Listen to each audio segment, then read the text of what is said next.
എന്നെ സംബന്ധിച്ച് എനിക്ക് താല്പര്യവും എൻ്റെ മനസ്സുകൊണ്ട് സ്നേഹിക്കുന്നവരുമാണ് ഈ വേദിയിൽ വന്നത്. ഈ വേദിയിൽ വന്ന് നിന്നവർക്ക് വലിയ പളവളപ്പോ വലിയ തിളക്കമോ ഒന്നും ചിലപ്പോൾ സാധാരണ സിനിമ കാണുന്ന പ്രേക്ഷകർക്കുണ്ടാകാൻ വഴിയില്ല. നിർമ്മാതാക്കളെ പ്രതിനിധീകരിച്ച് രണ്ടുപേരാണ്, ശ്രീ രഞ്ജിത്ത് ആൻഡ് സുരേഷ്. ദീർഘകാലം സിനിമ നിർമ്മിച്ച് പരിചയമുള്ളത്. പിന്നെ ലളിത ചേച്ചി. ഞാൻ ലളിത ചേച്ചിയുടെ ഒരു ഫാനാണ് കോളേജിൽ പഠിക്കുമ്പോഴേ. അപ്പോൾ അഭിനയത്തിൻ്റെ ഞാൻ ബഹുമാനിക്കുന്ന ഒരു അഭിനേത്രി.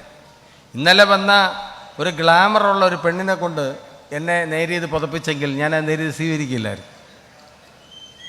അതിന് അർഹത ലളിത ചേച്ചിക്ക് തന്നെയാണ്. ഞാൻ ബഹുമാനിക്കുന്ന ഒരു പ്രതിഭ.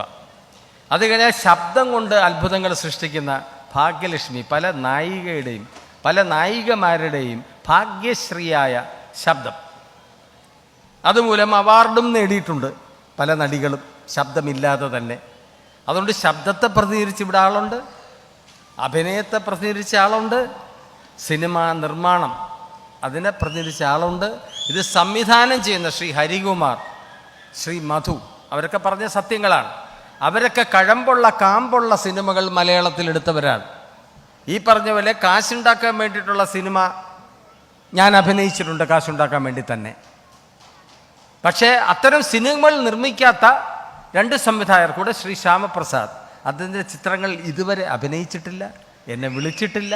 ഇപ്പോൾ ഒരു പടത്തിന് വിളിച്ചിട്ടുണ്ട്, ഞാൻ പോയി അഭിനയിക്കും. അതുകൊണ്ട് അദ്ദേഹത്തെപ്പറ്റി എനിക്ക് പറയാനൊന്നുമില്ല. വളരെ കാലിക പ്രസക്തിയുള്ള സിനിമകളുടെ വക്താവാണ് ശ്രീ ശ്യാമപ്രസാദ്. ഭാഗ്യലക്ഷ്മി ഒരു ചെറിയ ഒരു പരിഭവം പറഞ്ഞു, കുറച്ചും കൂടെ ഗ്ലാമറസ് ആക്കണമായിരുന്നു. എന്തിന്? ഈ കാശ് കൊടുത്ത് യാതൊരു സ്നേഹമില്ലാത്ത കുറേ എണ്ണത്തിന് ഇവിടെ കൊണ്ട് നിരത്തിയിട്ട് എന്ത് നേടാനാണ്? കലാകാരനെ ഇഷ്ടപ്പെടുമ്പോൾ കലാകാരന്മാരും കലാകാരികളും വരണം. അവരൊരു പക്ഷേ വിരലിലെണ്ണാവുന്നവരായിരിക്കാം. എല്ലാവരും കലാകാരന്മാരായാൽ കേരളത്തിലെ ഇത്രയും ലക്ഷം കോടി ജനങ്ങൾ കലാകാരന്മാരാവണ്ടേ?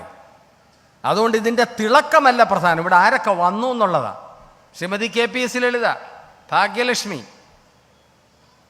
രഞ്ജിത്ത്, സുരേഷ് കുമാർ, ശ്യാമപ്രസാദ്, ഹരികുമാർ, ഇവരൊക്കെ ആരാണെന്നുള്ളത് അവരുടെ നിസ്വാർത്ഥമായ സിനിമാ മണ്ഡലത്തോടുള്ള, അല്ലെങ്കിൽ ശ്രീ മധു, ഇവരുടെയൊക്കെ പ്രതിബദ്ധത നോക്കിയാൽ നിങ്ങൾക്ക് മനസ്സിലാവും. മലയാള സിനിമയ്ക്ക് ആർജവും ഊർജവും കൊടുത്തവരാണ് ഇവരെല്ലാം. ഇവരൊന്നും പകിട്ടുള്ളവരല്ല. എന്നെപ്പോലെ തന്നെ ഞാനിപ്പോൾ തിളങ്ങുന്ന ഷർട്ട് ചുമ്മാ ഒരു ഷോയ്ക്ക് വേണ്ടി ഇട്ടു എന്നുള്ളതേ ഉള്ളൂ. കാരണം ഞാനൊരു ഡബ്ബിങ് കഴിഞ്ഞ് വന്നിരിക്കുകയാണ്. കൂടാതെ ഇവിടെ ഇരിക്കുന്നവരെല്ലാം ഈ പറഞ്ഞ ലക്ഷങ്ങൾ ഇരുന്നിട്ട് കാര്യമില്ല. കലയെ സ്നേഹിക്കുന്നവരും കലാകാരന്മാരെ അറിയുന്നവരും ആയിരിക്കണം എന്നുള്ളതാണ്.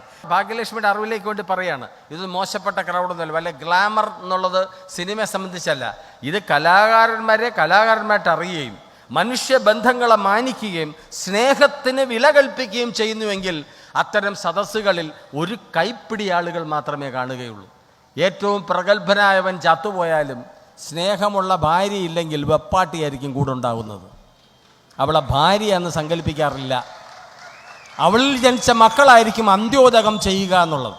അത് പ്രപഞ്ച നിയതിയാണ്, പ്രപഞ്ച രീതിയാണത്. അതുകൊണ്ട് സ്നേഹത്തിന് പ്രത്യേകിച്ച് ഭാഷയില്ല, സ്നേഹത്തിന് പൊലിപ്പില്ല, വർണ്ണപ്പൊലിമയില്ല, ഉള്ളിൻ്റെ ഉള്ളിൽ നിന്ന് വരുന്നതാണ്. അതുകൊണ്ട് എന്നെ സംബന്ധിച്ച് പൂർണ്ണ 100% സംതൃപ്തമാണ്. ഒറ്റ കാര്യം, ഈ കാലാവസ്ഥ ഒരിക്കലും ഓണത്തിനിങ്ങനെ മഴ ഉണ്ടായിട്ടില്ല എന്നുള്ള. മഴയില്ലായിരുന്നുവെങ്കിൽ ചിലപ്പം ഈ സ്റ്റേഡിയം ജനങ്ങളെ കൊണ്ട് നിബിഡമായിരുന്നിരിക്കാം. അല്ലെങ്കിൽ കാശ് കൊടുത്ത് ആളുകളെ കയറ്റി ഓരോ വാക്ക് പറയുമ്പോഴും ആടിയടാ എന്ന് പറയാനായിട്ട് ഒരു 3-4 ലക്ഷം രൂപ ചിലവാക്കിയാൽ മതി. അതിലും നല്ലത് 3-4 ലക്ഷം വിശപ്പ് എന്താണെന്ന് അറിയുന്ന അനാഥശാലകൾക്ക് ഭക്ഷണം കൊടുക്കുന്നതാണ് പുണ്യം എന്ന് വിചാരിക്കുന്നവനാണ് ഞാൻ, എന്നെ സംബന്ധിച്ച്. അതുകൊണ്ട് കൈയടിക്കാൻ ആളുകൾ കുറയുമെങ്കിലും അടിക്കുന്നവർ ആത്മാർത്ഥമുള്ളവരായിരിക്കട്ടെ. ഏതടിയും ആത്മാർത്ഥത്തോടെ അടിച്ചാലേ അടിയാവുള്ളൂ, ഇല്ലെങ്കിൽ അടി എന്ന് പറയാമെന്നുള്ളതേ ഉള്ളൂ. അതുകൊണ്ട് എന്നെ സംബന്ധിച്ച് ഏതാണ്ട് 3.5 ദശകം, പടത്തിൻ്റെ എണ്ണം ഓർമ്മയില്ല, 1500 ചില്ലുവാനമായി എന്ന് പറഞ്ഞു, കഥാപാത്രങ്ങൾ ഓർമ്മയില്ല. പുരസ്കാരങ്ങൾ എന്നെ സംബന്ധിച്ച് അന്യമല്ല. പുരസ്കാരങ്ങളെക്കുറിച്ച് ചിന്തിക്കാറില്ല. എന്നെ സംബന്ധിച്ച് ഒരു സിനിമ എടുക്കാൻ വരുന്ന നിർമ്മാതാവിന് നഷ്ടമുണ്ടാക്കരുത് എന്നുള്ളതേ ഉള്ളൂ. അത് കഴിഞ്ഞാൽ ജോലി ചെയ്ത് വിയർത്ത് കാശുണ്ടാക്കുന്നവൻ സിനിമാ തിയേറ്ററിൽ കയറുമ്പോൾ അവനെ മുഷിപ്പിക്കരുത് എന്നുള്ളതുപോലെ എൻ്റെ ചിന്ത. ഈ രണ്ട് ചിന്ത മതി ഒരു കലാകാരന്. കാണാൻ വരുന്ന പ്രേക്ഷകർ എറിഞ്ഞു കൊടുക്കുന്ന നയാപ്പൈസ തുട്ടുകളോ ചക്രത്തുട്ടുകളാണ് അവൻ്റെ അന്നന്നത്തെ വിശപ്പിൻ്റെ ആഹാരം എന്നുള്ള. അതിൽ നിന്ന് മാറി, കാലം മാറി, പ്രതിഫലം നിർണ്ണയിക്കുന്ന അവസ്ഥയായി, പ്രതിഫലം കൂട്ടിപ്പറയുകയായി, ഏറ്റവും കൂടുതൽ വേണമെന്നുള്ളതായി. അതൊക്കെ വേറെ വിഷയങ്ങൾ. അങ്ങനെ പോയി കഴിഞ്ഞാൽ ഒരുപാട് അതിനെ പറ്റി പറയാനുണ്ട്. പക്ഷെ അതൊന്നും ഞാൻ പറയാൻ ആഗ്രഹിക്കുന്നില്ല. എങ്കിലും ദൈവം നമുക്ക് തന്ന, കലാകാരന്മാർക്ക് തന്ന വലിയൊരു അനുഗ്രഹമാണ് കല എന്നുള്ളത്. ഞാൻ നസീർ സാറൊപ്പമാണ് അഭിനയിക്കുന്നത്. അതിനുശേഷം എത്രയോ ഹീറോമാരെ ഞാൻ കാണുകയാണ്. ഏതൊക്കെ തരത്തിൽ, ഏതൊക്കെ രീതിയിൽ, ഏതൊക്കെ ജീവിത സാഹചര്യങ്ങൾ, ഏതൊക്കെ രീതിയിൽ സംസാരിക്കുന്ന എത്രയോ ഹീറോമാരെ കണ്ടുവരികയാണ്. ലളിത ചേച്ചിക്ക് അത് അനുഭവം അറിയാം. പ്രേം നസീർ സാർ സെറ്റിൽ വരുന്നതാരും അറിയാറില്ല. പ്രേം നസീർ സാർ വെയിറ്റ് ചെയ്യുന്നത് വലിയ വിഷയമൊന്നുമല്ല. അദ്ദേഹം കാത്തിരിക്കുന്നതിന് പരുവപ്പെടാറില്ല. പ്രൊഡക്ഷൻ ഫുഡിനെ പറ്റി പരുവപ്പെടാറില്ല. നമ്മളോടൊപ്പം ഒരുമിച്ചിരുന്ന് ഒരിക്കലും കാശിൻ്റെ വലിപ്പമോ ഒരിക്കലും തൻ്റെ പ്രശസ്തി ഇത്രയാണ് എന്ന് നമ്മളോട് കാണിക്കുകയോ ചെയ്യാത്ത അതുല്യനായ ഒരു മനുഷ്യ സ്നേഹിയായിരുന്നു. കലാകാരനെന്ന് ഞാൻ പറയില്ല.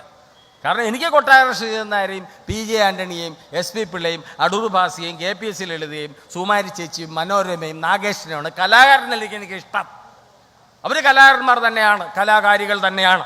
പക്ഷേ സ്റ്റാർഡം എന്ന് പറയുന്നതുകൊണ്ട് മുതലാക്കാത്ത ഒരു നടൻ പ്രേം നസീർ മാത്രമാണ് എൻ്റെ കാഴ്ചപ്പാട്. ഒരു മനുഷ്യ സ്നേഹിയാണ് അദ്ദേഹം. അതുപോലെ അത്തരം കാര്യങ്ങൾ അത് കഴിഞ്ഞ കാലഘട്ടമാണ്.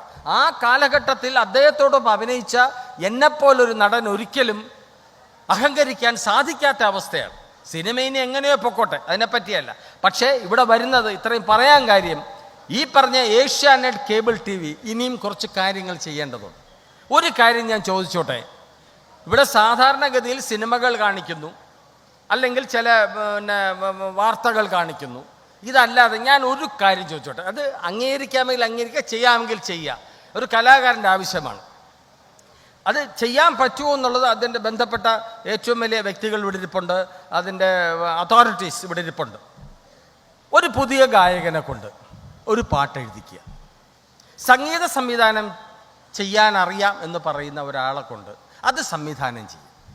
പുതിയ ഒരു പെൺകുട്ടിയെ ആൺകുട്ടിയെ കൊണ്ട്, യുഗ്മഗാനമാണെങ്കിൽ അങ്ങനെ, സോളോ ആണെങ്കിൽ അങ്ങനെ, ഇവർ ചിട്ടപ്പെടുത്തിയ ഒരു ഗാനം ഈ പിള്ളേരെ കൊണ്ട് പാടിക്കുക.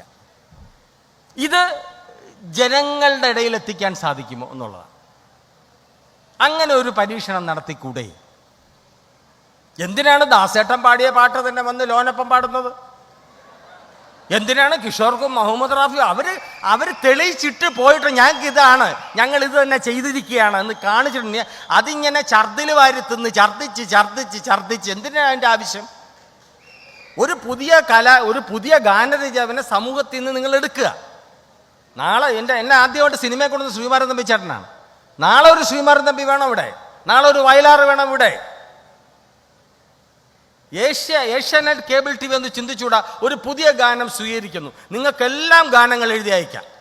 ആ ഗാനങ്ങൾ ഇന്ന ഗാനം സെലക്ട് ചെയ്തു എന്നൊരു പാനൽ പറയുക.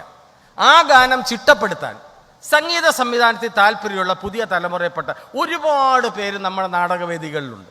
ഒരുപാട് പേര് അവസരം കിട്ടാത്ത അധകൃതർ ഈ കേരളത്തിലുണ്ട്.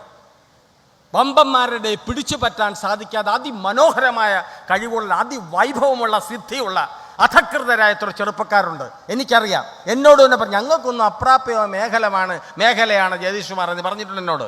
അവർക്ക് സംഗീത സംവിധാനം ചെയ്യാൻ അവസരം കൊടുക്കുക. ഏഷ്യാനെറ്റ് കേബിൾ വിഷൻ ഒരു ഓർക്കസ്ട്രയെ കൊടുക്കുക. അവർ ചിട്ടപ്പെടുത്തട്ടെ. ഒരു ദിവസം ചിട്ടപ്പെടുത്തുന്നത് ജനം കാണട്ടെ. ഈ മ്യൂസിക് ഡയറക്ടർ എന്താണ് പറഞ്ഞു കൊടുക്കുന്നത്, ഈ ഗായകൻ എന്താണ് പാടുന്നത്. 2 ദിവസത്തെ റിഹേഴ്സൽ ആയിക്കോട്ടെ, 3-ാമത്തെ ദിവസം ഗായകർ പാടട്ടെ, അതിൽ മിടുക്കരാണെന്ന് തെളിയിക്കട്ടെ. SMS വിട്, തട്ടിപ്പാ. അതിനു വേണ്ട ജഡ്ജസിന് ഇത്തിരി മാർക്ക് കൊടുക്കട്ടെ. അങ്ങനെ കോർപ്പറേറ്റ് പിടിയിൽ നിന്നും കലയെ നിങ്ങൾ രക്ഷിക്കുക. Give a tender to the public. നിങ്ങളൊരു പാട്ട് അയക്ക്, ഞങ്ങൾ ചിട്ടപ്പെടുത്തി തരും. ഇഷ്ടപ്പെട്ട മ്യൂസിക് ഡയറക്ടർ അവർ ചിട്ടപ്പെടുത്തുന്ന രീതി കാണിച്ചു തരും. രീതി കാണിച്ച് 3-ാമത്തെ ദിവസം ഈ പാട്ട് ഒരു പുതിയ ഗായകനും ഗായികയും പാടുന്നു. ജഡ്ജസ് മാത്രം ഒരു മാർക്ക് ഇടുന്നു. ആ മാർക്കിൻ്റെ അടിസ്ഥാനം കോടിയൊന്നും കൊടുക്കണ്ട, ഹൃദയം നിറഞ്ഞ് 1 ലക്ഷം രൂപ കൊടുത്താൽ മതി. അങ്ങനെ ഒരു പ്രോഗ്രാം ഉണ്ടെങ്കിൽ ജയിക്കുന്ന കുട്ടിക്ക് 1 ലക്ഷം രൂപ ഞാൻ തരാൻ തയ്യാറാണ്. എല്ലാ മത്സരത്തിലും എൻ്റെ അച്ഛൻ്റെ പേരിൽ എൻ്റെ അച്ഛൻ്റെ പേരിൽ, ജഗതി എൻ കെ ആചാര്യയുടെ പേരിൽ 1 ലക്ഷം രൂപ ഞാൻ തരാം. കോടികളില്ല എനിക്ക്. നിങ്ങളൊരു പുതിയ സംഭവങ്ങൾ കൊണ്ടുപോവാ, അത് ചെയ്യണം എന്നുള്ളതാണ് എൻ്റെ അഭിപ്രായം. അത് പറയാൻ വേണ്ടി മാത്രമാണ് ഞാനിവിടെ വന്നത്. എന്നെ സ്നേഹിക്കുന്ന, എന്നെ ഇഷ്ടപ്പെടുന്ന എൻ്റെ എല്ലാ സഹപ്രവർത്തകർക്കും, എൻ്റെ ഗുരുഭൂതർക്കും, എന്നെ ഇതുവരെ ഈ 3.5 പതിറ്റാണ്ട് കാലം വരെ എന്നെ സഹിച്ച, എന്നെ നയിച്ച, എനിക്ക് പ്രോത്സാഹനം തന്ന, എന്നെ അംഗീകരിച്ച എൻ്റെ എല്ലാ സുഹൃത്തുക്കൾക്കും നന്ദി. അതിലുപരി എൻ്റെ അച്ഛൻ്റെ ഒരു രേഖാചിത്രം എനിക്ക് കിട്ടി. ആര് വരച്ചതാണെന്നറിയില്ല. എനിക്ക് വളരെ നന്ദിയുണ്ട് ആ ചിത്രകാരനോട്. ഒരുപക്ഷെ എൻ്റെ അച്ഛൻ്റെ പ്രസൻസ് ആയിരിക്കാം അത് എന്ന് ഞാൻ വിശ്വസിക്കുന്നു. അദ്ദേഹം ജീവിച്ചിരുന്നെങ്കിൽ ഒരു പക്ഷേ വരുമായിരുന്നു ഇത് കാണാൻ. ജീവിച്ചിരിപ്പില്ല. കാരണം ഒരു മകൻ അങ്ങനെ ഉണ്ടാകുന്ന ഒരു ഭാഗ്യമാണ് ഒരു അച്ഛനെ സംബന്ധിച്ച്, ഒരു അമ്മയെ സംബന്ധിച്ച്. ഞാൻ ഈ നിമിഷത്തിൽ, ഈ ധന്യ നിമിഷത്തിൽ എനിക്ക് പത്മഭൂഷണോ പത്മശ്രീയോ അല്ലെങ്കിൽ ബെസ്റ്റ് ആക്ടറോ അതൊന്നും വിഷയമേ അല്ല. ഇനി കിട്ടിയാലും എൻ്റെ പട്ടിക്ക് പോലും വേണ്ട എന്നുള്ള, ഞാൻ വാങ്ങിക്കുകയുമല്ല. ജഗതി എൻ കെ ആചാര്യയുടെ മകനാണെങ്കിൽ അത്തരം ഒരു ഉപകാരങ്ങളും ഞാൻ എൻ്റെ മക്കളെ സാക്ഷിയെടുത്ത് പറയുന്നു, ഞാൻ സ്വീകരിക്കില്ല. ഔപചാരിക വെടിക്ക് വേണ്ടി എൻ്റെ മൃതശരീരത്തിന് ചുറ്റും വരികയും അരുത് എന്നുള്ളത് ഞാനിപ്പോൾ പറയാം. TM ജേക്കബ് അടക്കം വരരുത്. എന്നെ സ്നേഹിതനായിട്ട് കാണുക. കാരണം 61 വയസ്സ് കഴിഞ്ഞ് എനിക്കിനി പുരസ്കാരങ്ങൾ വേണ്ട. എൻ്റെ ജീവിത ബാധ്യതകളെല്ലാം ഒരു കലാകാരനിലേക്ക് ചെയ്യാവുന്നതൊക്കെ ഞാൻ ചെയ്തു കഴിഞ്ഞു. ഇനിയുള്ളത് ദൈവം തരുന്ന ബോണസാണ് എനിക്ക്. ഒരിക്കലും ഞാൻ പറഞ്ഞ വാക്കിൽ നിന്ന് ഞാൻ പിന്നോട്ട് പോയിട്ടില്ല. ദയവ് ചെയ്ത് എൻ്റെ ഭൗതിക ശരീരത്തെ സ്നേഹം കൊണ്ട് നിങ്ങൾ വീർപ്പ് മുട്ടിക്കുക, അധികാരങ്ങൾ കൊണ്ട് വീർപ്പ് മുട്ടിക്കാതിരിക്കുക. നന്ദി, നമസ്കാരം.